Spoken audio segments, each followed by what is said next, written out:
Today I'm excited to be a judge in the Social Impact Challenge, a contest that revolves around the transportation issue. My background as a member of a transportation coalition, we struggle every day with transit issues in Detroit. We work with folks who are definitely transit dependent. Those people have to have fair, equitable transportation. So it's a very important part of our work to see that the future of Detroit in transit is moving properly. Detroit Future City is actually an outgrowth of something called the Detroit Strategic Framework, which is a 347-page strategy set for reinventing the city of Detroit.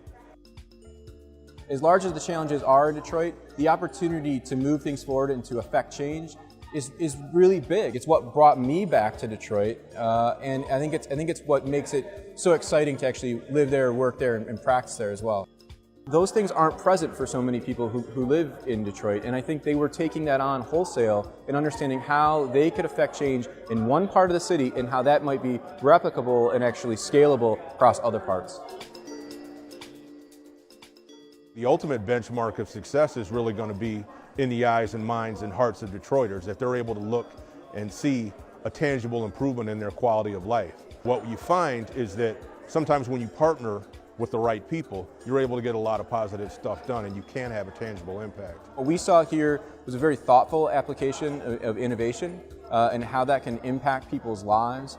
But it's incredible because it's basically taking young people and getting them thinking about some of these issues, some of these problems, some of these challenges in the city of Detroit, and how you can come up with new and innovative ways to rise to meet those challenges. So it's excellent to see. I was blown away by the work. To have developed this kind of work in a week while already taking classes was really impressive, and I think it's hats off to University of Michigan, Ross School of Business, but also the whole Social Impact Challenge. I think it's a cool idea, and I think one of the reasons why it's important is that I think if you don't encourage that type of cross-pollination, you kind of get people thinking in silos. So you got the urban planning people over here doing their thing, you've got the public administration folks here doing their thing, you've maybe got the social work folks over there. No one's talking to each other. They may all be thinking about the same issues and trying to come up with solutions to those issues, but if they're not talking together, then you're not getting that exchange of ideas that can actually be very helpful in terms of, hey, I didn't know you were working on that, here's what we're doing. Maybe we can leverage the resources that you have to help us do what we're doing. So that's why it's important.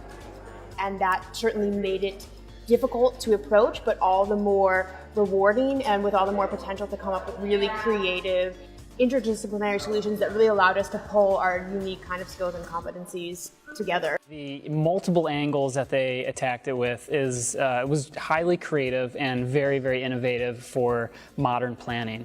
We talk about, at least at the Ross School, the sort of real world learning, action-based learning, and I think this is like the best example of it that I could think of. It was so refreshing to be challenged by perspectives that we were not familiar with. And the key thing was that we are all passionate about Detroit and solving problems for Detroit. And we all have different connections to and experiences in Detroit. And I think we were all sort of able to bring those to bear